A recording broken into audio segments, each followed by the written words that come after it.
Iya, jadi kalau mau berbicara itu, mau Hindu kayak mau Buddha, mau semua agama melarang ya untuk orang korupsi. Itu betul-betul sekali, itu betul.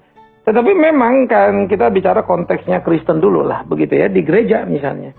Apakah orang-orang jemaat itu disuruh korupsi? Jelas tidak. Tapi apakah orang jemaat itu tanpa sadar dipacu untuk korupsi? Digoda untuk korupsi? Jelas iya. Mengapa? Bagaimanapun kita harus akui jujur. Kegagalan gereja adalah ketika orang ke gereja itu ada kelas. Anda kaya, number one. Anda tengah-tengah, ya number two. Kalau Anda kelas ekonomi miskin, ya number three. Dalam pelayanan pun sama.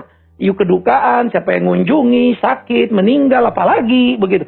Rumah di kota besar, di jalan besar sama ke ganggang. Pendeta yang pergi pun bisa berbeda klasifikasi tuh.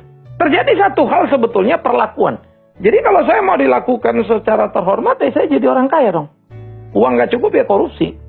Yang kedua, yang lebih sadis lagi, ketika ini dijadikan ukuran keimanan.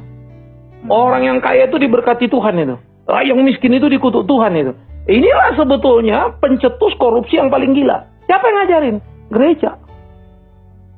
Nah, jadi orang ke gereja itu mau membuktikan bahwa dia kaya. Jadi bahwa dia diberkati Tuhan. Sampai ada kemudian di satu gereja, sangat menarik sekali.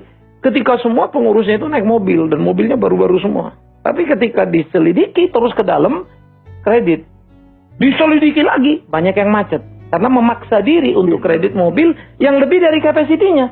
Kenapa? Karena dia malu kalau pakai mobil bekas. Masa anak Tuhan, anak raja pakai mobil bekas? Nah, inilah kejahatan. Saya menyebut ini kejahatan tuntas ini.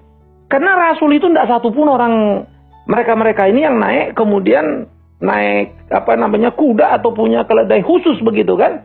Ya. Jadi kita bisa ngelihat berapa bedanya Yesus dan Pilatus. Tapi jangan bilang Yesus nggak diberkati dong hanya karena miskin lalu papa mamanya juga miskin misalnya gitu. Nah, terjadi perombakan. Kaya bukan dosa, tapi miskin bukan aib.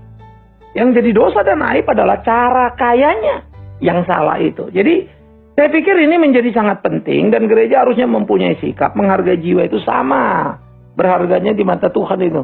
Nah, urusan kaya miskin itu nomor 8 itu, nggak ada luar biasanya. Karena itulah tidak heran Yesus sendiri memuji persembahan janda miskin dan bukan janda kaya.